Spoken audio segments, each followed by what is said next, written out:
Capítulo 7, parte 2. Não podemos esperá-los mais, não é possível. Os emissores bombardeiam nossas guarnições de Marte e da Lua com bombas nucleares. Os nossos estão a caminho.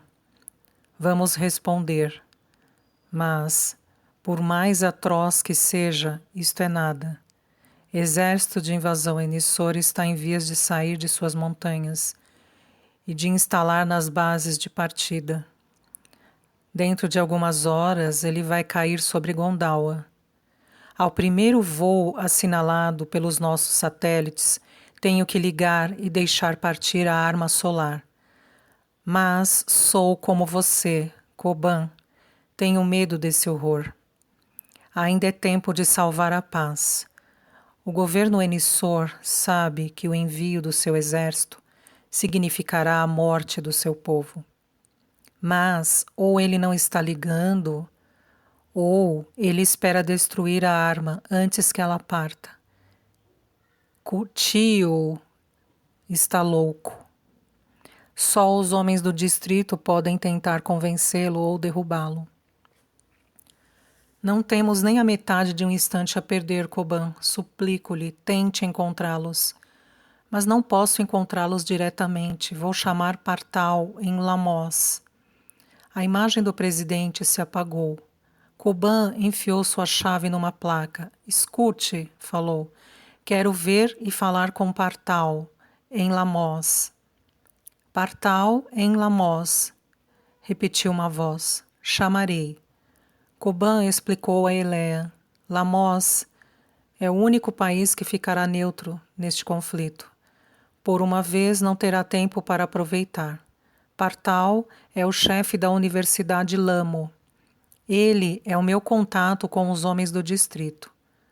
Partal apareceu e disse a Koban que havia contatado Soltaco no distrito.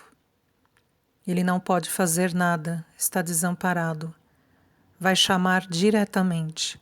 Uma imagem descorada iluminou-se ao lado da de Partal. Era Soltaco, com roupa e toga de professor. Tinha um ar transtornado, falava fazendo gestos. Batia no peito e designava com um dedo esticado alguma coisa ou alguém ao longe. Não se entendia uma palavra do que ele dizia. Imagens de cores mutáveis cortaram a sua imagem em pedaços. Tremiam, juntavam-se, afastavam-se. Ele desapareceu. Não posso lhes dizer mais nada, disse Partal. Talvez boa sorte? Desta vez, sussurrou Koban, não haverá sorte para ninguém. Chamou Locan para pô-lo ao corrente. Locan pediu-lhe para encontrá-lo no conselho, que ia se reunir. Eu vou, afirmou Koban. Virou-se para Elea, que havia assistido à cena sem dizer uma palavra, sem fazer um gesto. Eis aí, ele disse com uma voz glacial. Agora você sabe qual é a situação.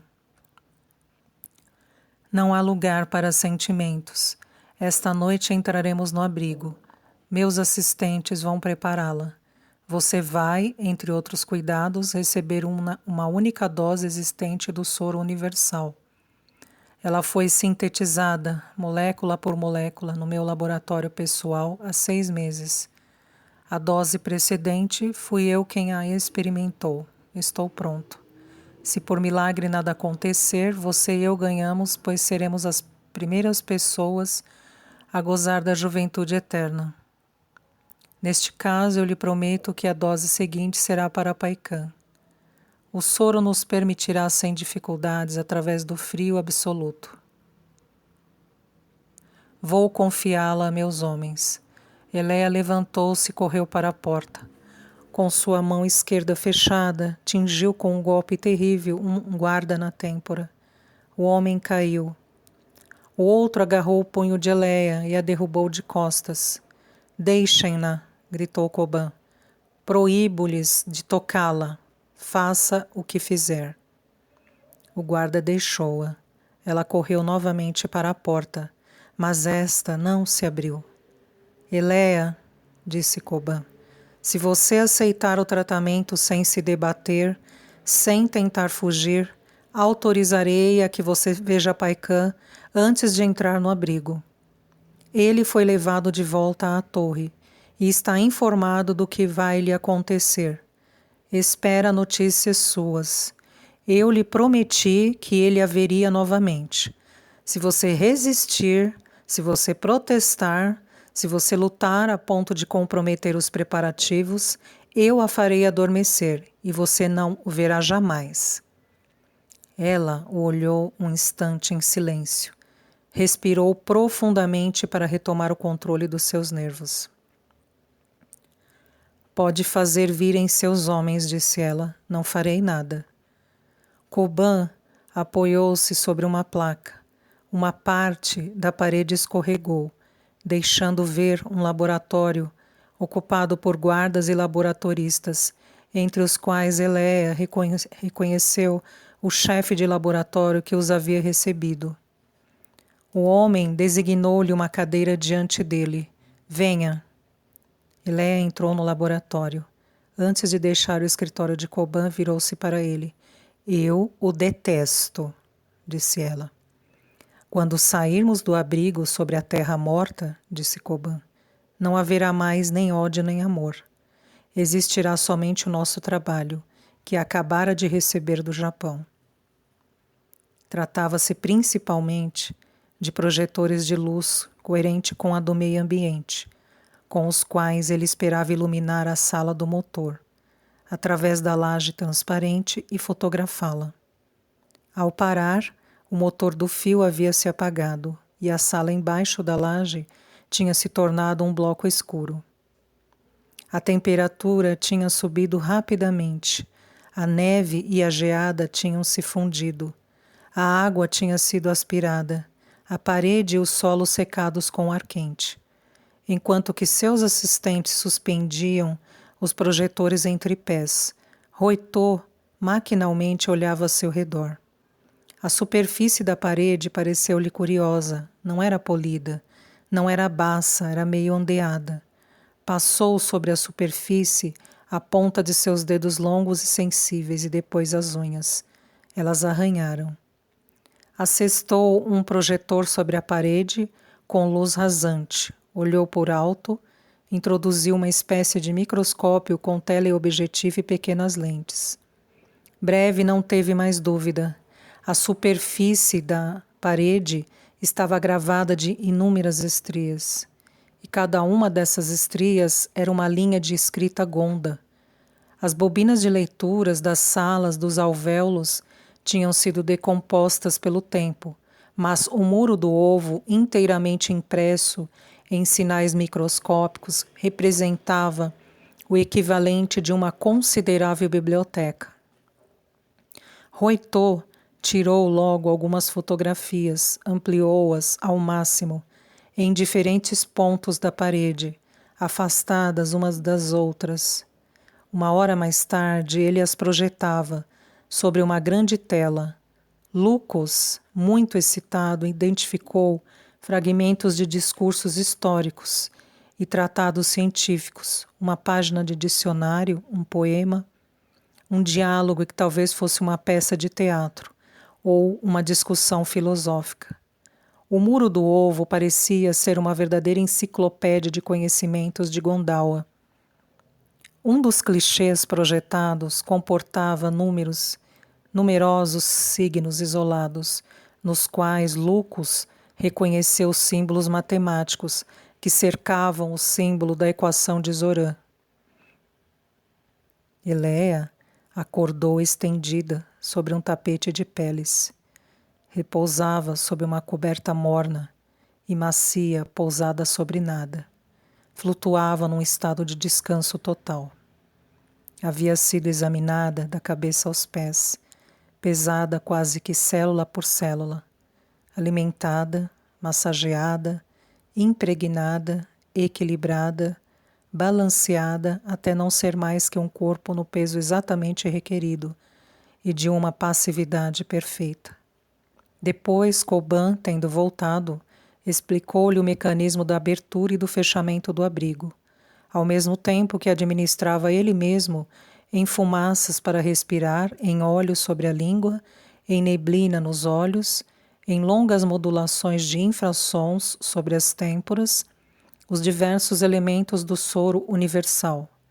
Ela havia sentido uma energia nova, luminosa, invadir todo o seu corpo, limpar todos os recantos de cansaço, encher até sua pele de um entusiasmo semelhante aos das florestas na primavera.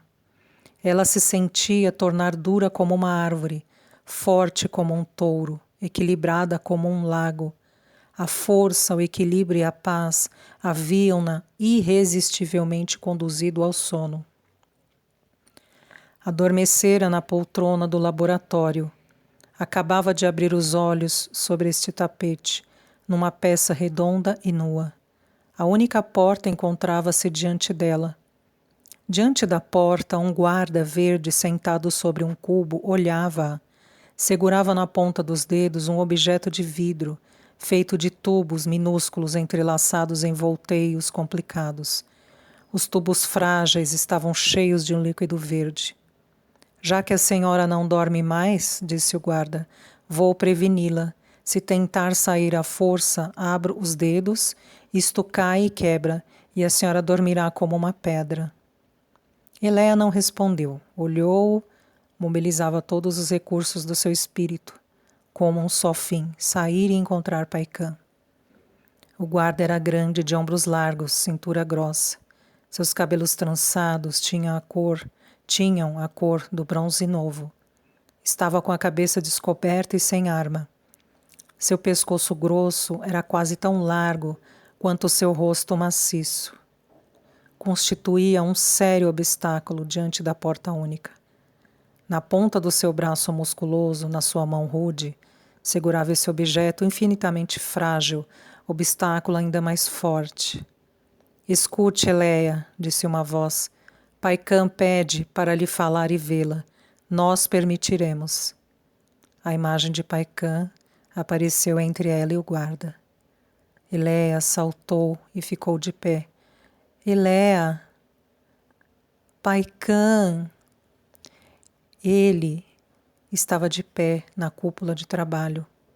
Ela via perto dele um fragmento da mesa e a imagem de uma nuvem.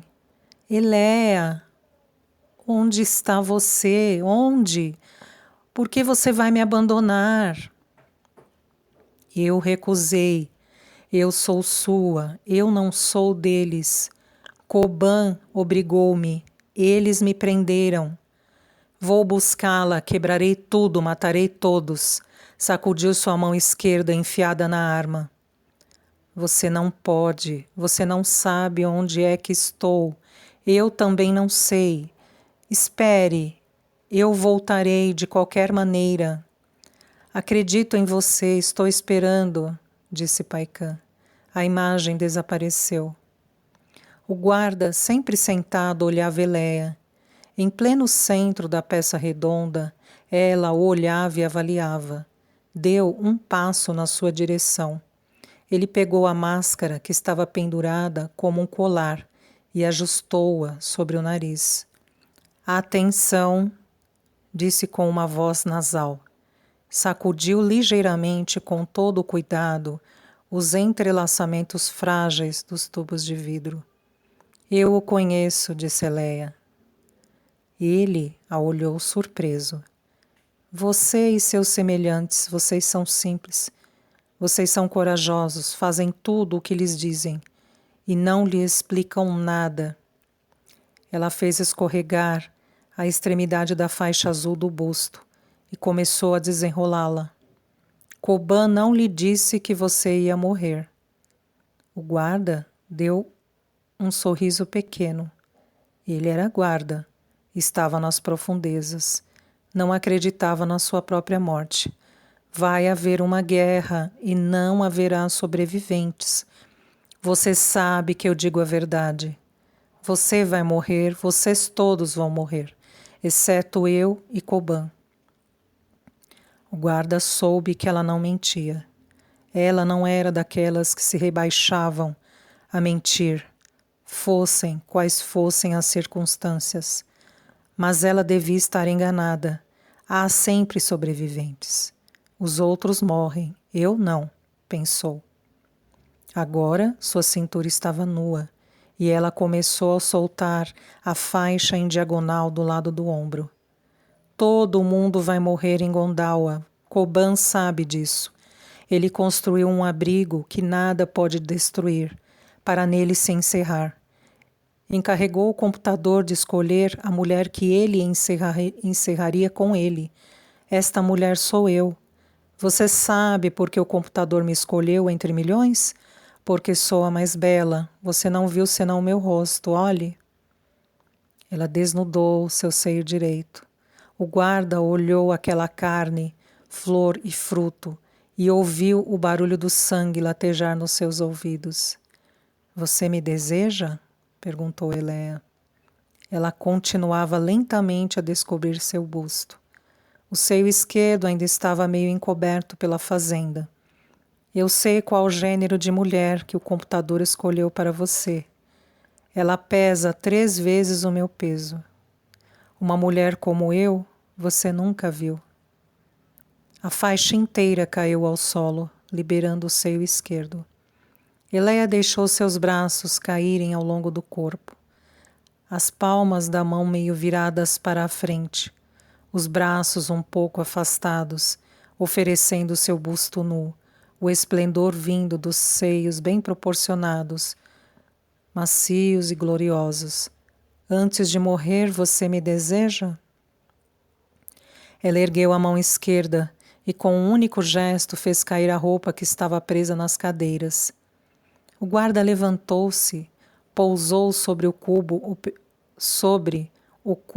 o perigoso, frágil, ameaçador objeto de vidro, arrancou sua máscara e sua túnica, conjunto perfeito de músculos equilibrados e fortes. Seu torso nu era magnífico. Você é de Paikã, disse ele.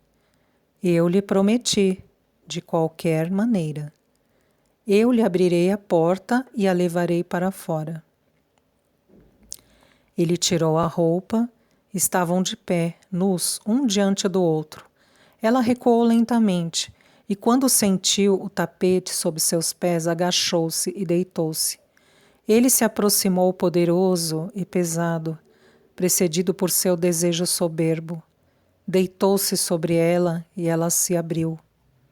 Ela o sentiu encostar, cruzou suas pernas sobre seus rins e esmagou contra ela. Ele a penetrou como uma lâmina. Ela teve um espasmo de horror.